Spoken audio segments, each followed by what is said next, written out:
नमस्कार। आज की चर्चा शुरू करने से पहले एक छोटा सा सुझाव है। ये विषय काफी गहरा है और इसे पूरी तरह समझने के लिए एक संदर्भ की जरूरत होती है। तो अगर इस विषय की पूरी समझ बनानी है तो हमारी सलाह है कि प्लेलिस्ट के बाकी वीडियोस पर भी एक नज़र डाल लें। इससे आज के विचारों को सही जगह पे रखने में, मतलब कॉन्टेक्स्ट में समझने में आसानी होगी। तो आज हम एक ऐसे सवाल से जूझेंगे जो शायद हर इंसान कभी न कभी खुद से पूछता है। आज की भागदौड़ भरी जिंदगी में हम एक अजीब सा खालीपन महसूस करते हैं। हम सब कुछ कंट्रोल करने की कोशिश करते हैं, अपना करियर, अपने रिश्ते, अपना भविष्य। फिर भी जीवन अक्सर अनियंत्रित सा लगता है। इसी बेचैनी के बीच श्वेताश्वतर उपनिषद का एक सवाल उठता है। आखिर इस सृष्टि को कौन चला रहा है? इसका असली पालक कौन है? ये सिर्फ एक दार्शनिक सवाल नहीं है, ये अपनी जिंदगी की लगाम को समझने की एक कोशिश है। क्या असली शक्ति नियंत्रण में है या कुछ और? बिल्कुल। और ये उपनिषद हमें किसी बाहरी देवता या शक्ति की तरफ नहीं, बल्कि हमारे भीतर की चेतना के रहस्यों में ले जाता है। ये हमें ब्रह्म से परिचित कराता है। आज हम इसी की परतों को खोलेंगे और जानेंगे कि ये चेतना, जिसे ब्रह्म कहा गया है, कैसे हर कण में, हमारी हर सांस में, हमारे हर विचार के पीछे काम कर रही है। ये खोज है उस शक्ति को जानने की जो हम असल में हैं। ठीक है, तो चलिए इसे खोलते हैं। जब हम ब्रह्म या ईश्वर शब्द सुनते हैं तो अक्सर किसी देवता की एक खास छवि मन में आती है। कोई मूर्ति या कोई ऐसी शक्ति जो कहीं बहुत दूर स्वर्ग में बैठी और एक मास्टर कंट्रोलर की तरह सब कुछ चला रही है। लेकिन उपनिषद कहता है कि ये कोई दूर बैठा ईश्वर नहीं है। अगर ऐसा नहीं है तो फिर ये है क्या? ये एक बहुत ही मौलिक सवाल है और उपनिषद इसका जवाब बहुत सीधे तरीके से देता है। उपनिषद के अनुसार ब्रह्म वो शुद्ध चेतना है, यानी प्योर कॉन्शियसनेस, जो हर जगह, हर कण में मौजूद है। ये कोई व्यक्ति नहीं है, बल्कि एक उपस्थिति है, एक ऊर्जा है जो पूरे ब्रह्मांड का आधार है। एक मिनट, जब आप प्योर कॉन्शियसनेस या शुद्ध चेतना कहते हैं तो क्या इसका मतलब सोच विचार वाली चेतना से है या उससे भी कुछ गहरा? क्योंकि मेरा मन तो लगातार सोचता रहता है, पर वो हमेशा शांत या शुद्ध नहीं होता। बहुत अच्छा सवाल है। नहीं, ये सोच विचार वाली चेतना नहीं है, ये उससे भी गहरा है। ये वो जागरूकता है जिसके प्रकाश में विचार आते और जाते हैं। जैसे एक कमरा होता है और उस कमरे में फर्नीचर आता जाता है, बदलता रहता है, लेकिन कमरा वही रहता है।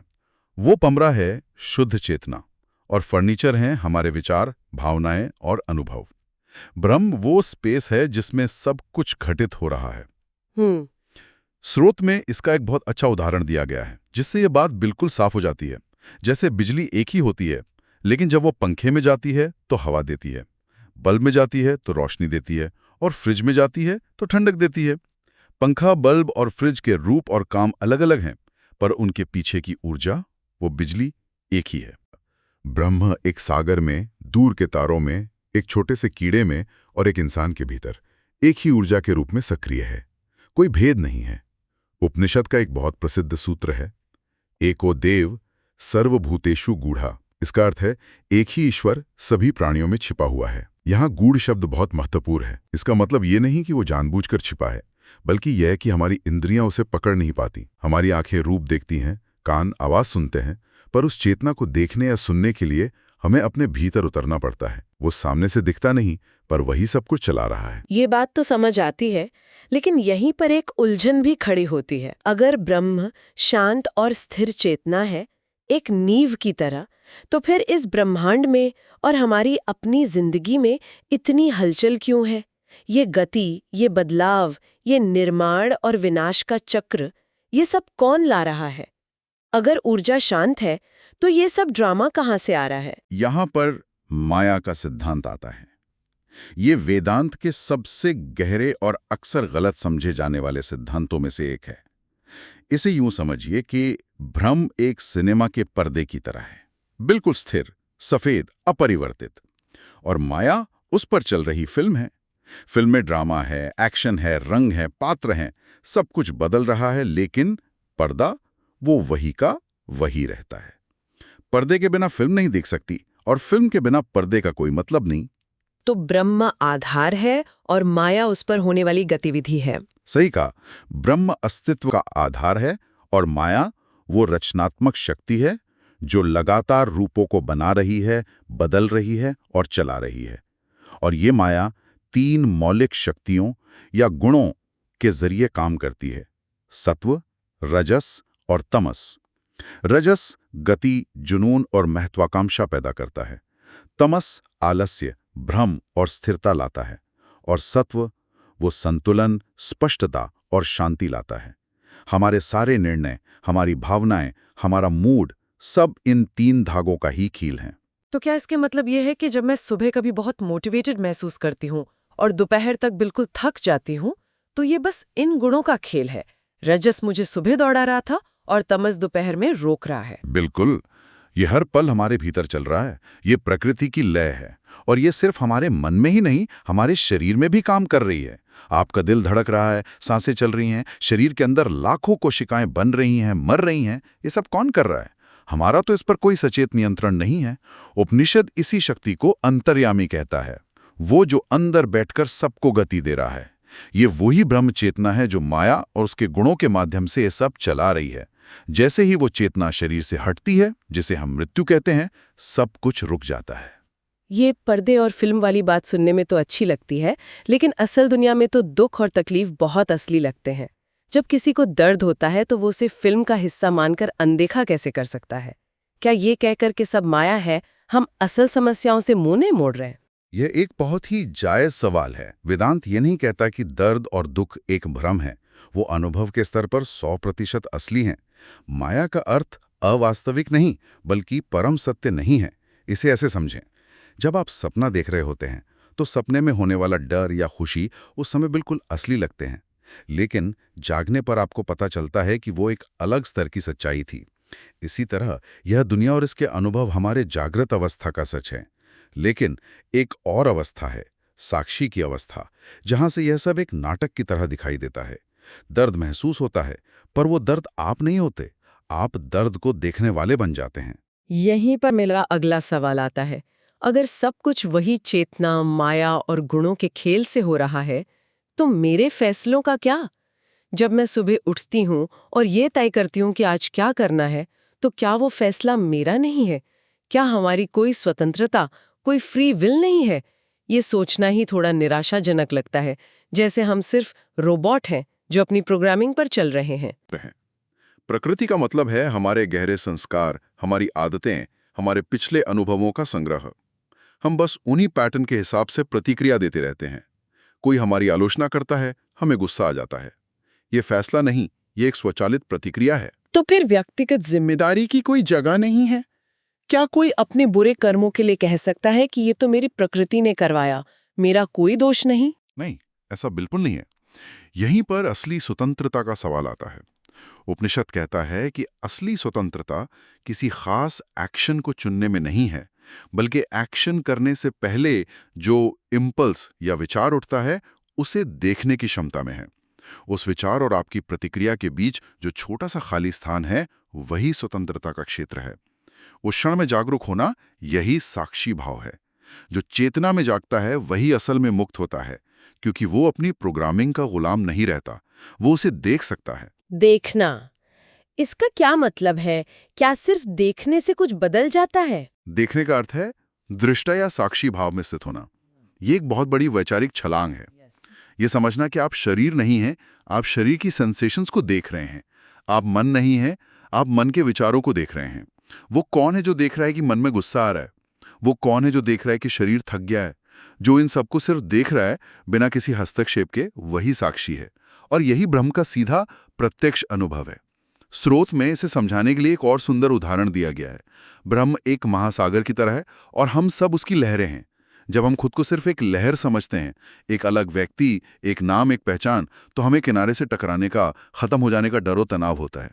तो इसका मतलब हमारी रोज की जो चिंताएं हैं, करियर में प्रतियोगिता, सोशल स्टेटस, व्यक्तिगत असफलताएं, ये सब इसलिए हैं क्योंकि हम खुद को एक छोटी सी अकेली लहर समझ रहे हैं। तो आध्यात्मिक रास्ता एक बेटर या बड़ी लहर बनना नहीं, बल्कि ये महसूस करना है कि हम पूरा सागर हैं। आपने बिल्कुल सही सार निकाला है। यही मुख्य इंसाइट है। हमारा सारा तनाव अपनी लहर वाली पहचान को बचाने और उसे बड़ा बनाने में खर्च होता है। लेकिन जिस पल हम ये गहराई से महसूस करते हैं कि हम लहर नहीं बल्कि सागर का ही हिस्सा हैं, तो वो डर और असुरक्षा गायब हो जाती है।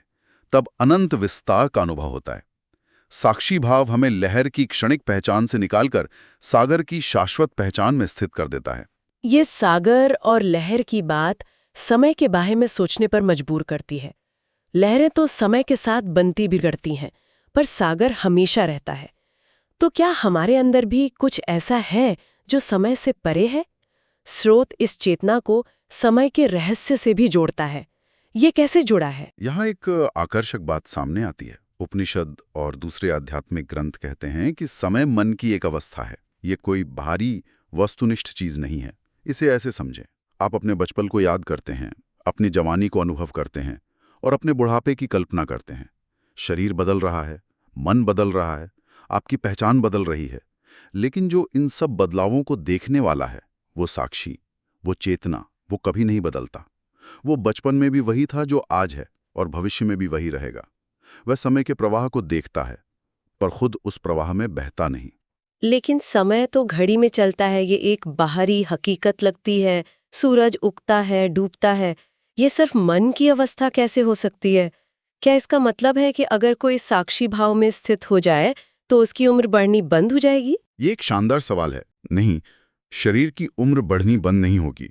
घड़ी का समय, जिसे क्रोनोलॉजिकल टाइम कहते हैं, वो चलता रहेगा। शरीर प्रकृति का हिस्सा है और प्रकृति समय के नियमों से बंधी है। लेकिन जो चीज बदलती है वो है मनोवैज्ञानिक समय, अतीत का पछतावा और भविष्य की चिंता। यही वो बोझ है जिसे हम समय कहते हैं। जब हम गहरी नींद में होते हैं, जहां मन और अहंकार शांत होते हैं, तो समय का कोई अनुभव नहीं होता। 8 घंटे एक पल की तरह बीत जाते हैं, समय गायब हो जाता है। साक्षी भाव में स्थित होना, जागते हुए उस गहरी नींद जैसी अवस्था का अनुभव करना है। आप समय के बंधन से मानसिक रूप से मुक्त हो जाते हैं।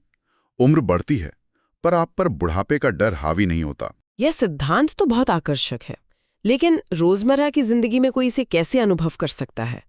क्या इसके लिए कोई व्यावहारिक तरीका भी बताया गया है? स्रोत में कुछ बहुत ही व्यवहारिक रास्ते सुझाए गए हैं। पहला है अपनी सांसों के प्रति जागरूकता, जिसे ब्रेथ अवेयरनेस कहते हैं। बस अपनी आती जाती सांस को देखना, बिना उसे बदलने की कोशिश किए। आपकी सांस एकमात्र ऐसी चीज है जो हमेशा वर्तमान क्षण में होती है। जब आप सांस को देखते हैं तो मन स्वाभाविक रूप से अतीत और भविष्य की दौड़ से हटकर वर्तमान में आ जाता है। तब समय स्थिर महसूस होने लगता है। दूसरा तरीका है अपने विचारों को आकाश में तैरते बादलों की तरह बस देखना। विचार आ रहे हैं, जा रहे हैं, उनसे जुड़ना नहीं है, उनका विश्लेषण नहीं करना है, उन्हें सही या गलत का लेबल नहीं देना है, बस उन्हें एक साक्षी की तरह देखना है।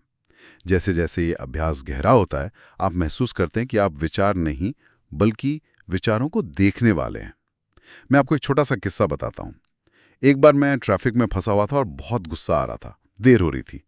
तभी मुझे ये साक्षी भाव का अभ्यास याद आया। मैंने गुस्से के विचार और शरीर में हो रही बेचैनी को बस एक ऊर्जा की तरह देखने की कोशिश की। हैरानी की बात है, गुस्सा गायब नहीं हुआ, पर उसकी पकड़ मुझ पर से ढीली हो गई। वो बस कुछ था जो हो रहा था, वो मैं नहीं था। और तीसरा तरीका? तीसरा तरीका शायद आज के समय में सबसे ज्यादा जरूरी है। वो है दूसरों की प्रगति से अपनी तुलना ना करना। स्रोत कहता है कि तुलना करना समय के अनुभव को जहरीला बना देता है। जब हम तुलना करते हैं तो हम हमेशा भविष्य की चिंता में या अतीत के पछतावे में जीते हैं। वो मुझसे आगे निकल गया, मुझे वहां होना चाहिए था, मेरे पास वो क्यों नहीं है जो उसके पास है। ये सब समय का ही खेल है। ये आपको वर्तमान से उखाड़कर एक काल्पनिक दौड़ में शामिल कर देता है जिसका कोई अंत नहीं है। जब हम तुलना छोड़ देते हैं तो हम अपने वर्तमान में, अपनी यात्रा में स्थित हो जाते हैं। अच्छा। इन सब का अंतिम संदेश ये है कि समय आपको नहीं जीतता, आप समय को देख रहे हैं। जब कोई साक्षी भाव में स्थित होता है तो वो उस अनंत वर्तमान यानी इटर्नल नाउ को अनुभव करता है, जहां न कोई भविष्य का डर है और न कोई अतीत का बोझ।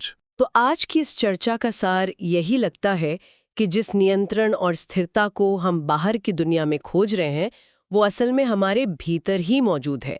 हम जीवन की लहरों को नियंत्रित करने की कोशिश में थक जाते हैं, जबकि असली शांति ये महसूस करने में है कि हम वो गहरा सागर है जिसमें ये लहरें उठ रही हैं। वो शक्ति, वो साक्षी हमारी सांसों में, हमारे मौन में हमेशा से उपस्थित है। उसे बस पहचानने की, उस भाव में जागने की जरूरत है। सोचने वाली बात यह है, अगर हमारे अंदर एक हिस्सा है जो समय, बदलाव और दुनिया के हंगामे से कभी प्रभावित नहीं होता, तो हम अपना ज्यादातर वक्त उस हिस्से को मजबूत करने और पहचानने में क्यों नहीं लगाते? शायद असली जीवन प्रबंधन यही है। अगले चैप्टर में हम देखेंगे कि वास्तव में ये सृष्टि है या नहीं, और दूसरा टॉपिक, ध्यान कैसे लगाएं। नमस्कार।